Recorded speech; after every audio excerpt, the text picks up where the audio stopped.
नमस्कार। कहते हैं हर युद्ध केवल तलवारों से नहीं, भावनाओं से भी लड़ा जाता है। महाभारत के युद्ध में जहां अर्जुन, भीम और कर्ण जैसे योद्धा इतिहास लिख रहे थे, वहीं एक ऐसा वीर भी था जिसका नाम समय की धूल में कहीं खो गया, पर उसका बलिदान आज भी देवताओं के लोक में गूंजता है। यह कहानी है इरावन की, जिसने विजय के लिए नहीं बल्कि धर्म रक्षा के लिए अपना सिर अर्पित किया। इरावन अर्जुन और नागकन्या उल्पी का पुत्र था। उसके जन्म में ही दो लोकों का संगम था, मानव का साहस और नागलोक की शक्ति।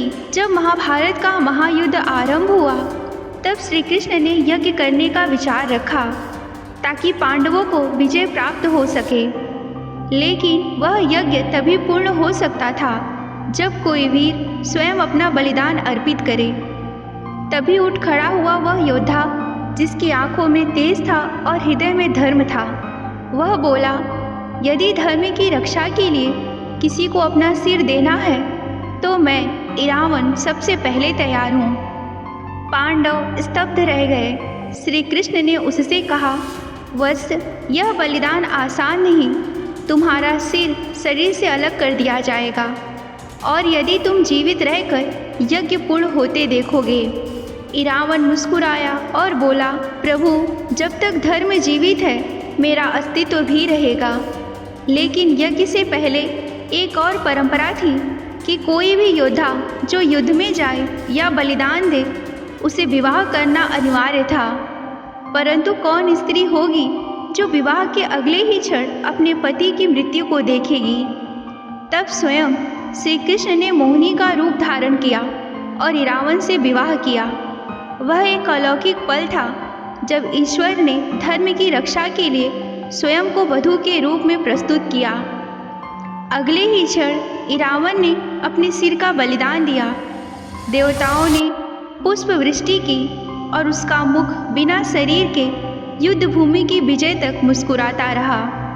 कहा जाता है कि इरावन का सिर युद्ध समाप्त होने तक जीवित रहा। वह देखता रहा, सुनता रहा और अंत में श्री कृष्ण ने उसे मोक्ष का आशीर्वाद दिया। कहते हैं आज भी दक्षिण भारत के कुछ भागों में इरावन की पूजा की जाती है। वहाँ लोग उसे कोवागम देवता के नाम से पूजते हैं, जहाँ एक दिन के लिए विवाह होता है और अगले दिन विधवा का शोक मनाया जाता है, ठीक वैसे ही जैसे मोहिनी ने किया था। इरावन की कहानी हमें सिखाती है कि सच्चा बलिदान वही है जो बिना प्रसिद्धि और स्वार्थ के दिया जाए।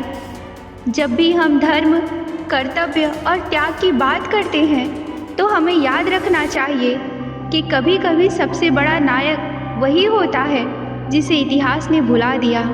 अगर यह कथा आपके हृदय को छू गई हो तो इसे जरूर साझा करें ताकि इरावन जैसे त्यागी वीर का नाम फिर से जीवित हो। जय श्री कृष्णा। नमस्कार। हर हर महादेव।